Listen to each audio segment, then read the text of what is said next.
Will Jeff Bezos buy this NBA team?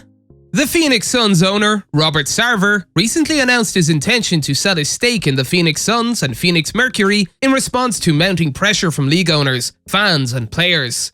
Sarver was recently handed a one-season suspension and $10 million fine following a year-long investigation that found him guilty of using racially insensitive language, unequal treatment of female employees, sexual-related statements, and harsh treatment of employees that on occasion constituted bullying. While he initially refused to sell, he has since changed his tune and stated that he will begin the process. But who will buy this team? And how does one go about purchasing an NBA team?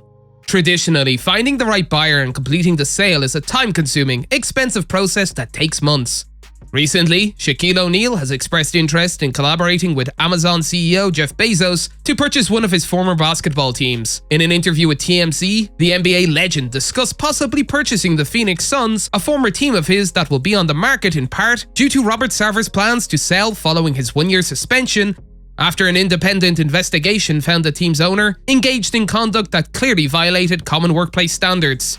O'Neal said, nicknaming the Amazon executive as Big Man JB, "I was interested, but when Big Man JB said he was interested, nobody can compete with Big Man JB." He continued, "Once Jeff Bezos puts his name in the hat, all you others just close your checkbook and go home." He then said, "Nobody on this planet can compete with Big Man JB, and I'm not going to go up against Big Man JB." He then added, "Because you know what? I just ordered 50 things off Amazon today. Big Man JB got that money coming in." Though O'Neal has no desire to compete against Bezos, 58, he's open to partnering with him. He said, "If he wants me on board, I would gladly like to talk to him." He added, "Let me tell you something, I'm scared of Big Man JB. Shaq O'Neal is scared of Big Man JB." Although Jeff Bezos has not officially stated his interest in purchasing majority ownership of the Suns, he and other super billionaires are likely to be targets of speculation because purchasing the organization would not be a large outlay for their insanely deep pockets. According to a recent estimate for December 2021, the Phoenix Suns are worth $1.92 million.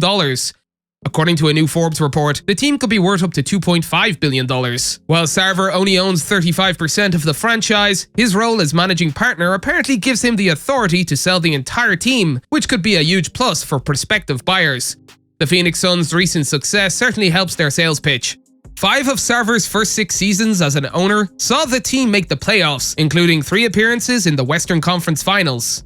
They went on a decade-long playoff drought, finishing near the bottom of their division. Only in 2021 did all of the puzzle pieces fall into place. Devin Booker had progressed from rising star to established star, and Monty Williams was settling in as head coach. They teamed up with newly acquired Chris Paul to make the franchise's first playoff appearance since 2009, reaching the NBA Finals. That success appears to be sustainable, as the Suns were number 1 overall seed entering the 2022 playoffs. While they fell short of championship glory last season, the Suns return essentially all of the same pieces from the previous season and are in a good position to contend for a title. Unlike the NBA, WNBA team sales are not publicly disclosed on a regular basis. According to an ESPN article, most teams sell for between $10 and $15 million. While the exact asking price for the Mercury is unknown, it will most likely account for a much smaller portion of the total purchase price. There is no shortage of wealthy individuals interested in courting Sarver and the Phoenix fanbase. Amazon founder Jeff Bezos and Oracle founder Larry Ellison are among the rumored billionaires interested in purchasing the team. Laureen Powell Jobs is another possible candidate. The late Steve Jobs' wife currently owns a 20% minority stake in the Washington Wizards. Finally, last season, former Disney CEO Bob Iger reportedly expressed interest in purchasing the team. Iger's leadership at Disney, which owns ESPN, was critical in developing a strong relationship with the league, particularly in facilitating the NBA bubble during the 2020 playoffs. The cost of an NBA team has risen dramatically in recent years, with teams now selling for 4 to 5 times what they did a decade ago. The Brooklyn Nets have the most expensive sale in NBA history. Billionaire Joseph Tsai bought 49% of the franchise in 2018, then 51% from Russian oligarch Mikhail Prokhorov the following year, for a total of $2.35 billion. Only 3 transactions have exceeded $1 billion: the Houston Rockets for $2.2 billion, the Los Angeles Clippers for $2 billion, and the Utah Jazz for $1.7 billion. The sale of the Clippers by Shelley Sterling to Steve Ballmer was especially contentious because the league booted Sterling's estranged husband, Donald, from the team after videos surfaced of the real estate mogul making racist remarks, specifically targeting Magic Johnson.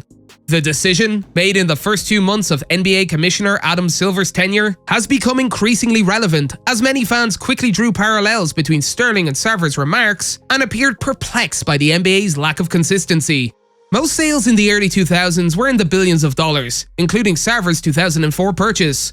On rare occasions, these purchases are accompanied by additional drama, such as the recent relocation of the Seattle Supersonics to Oklahoma City following Clay Bennett's 2006 purchase.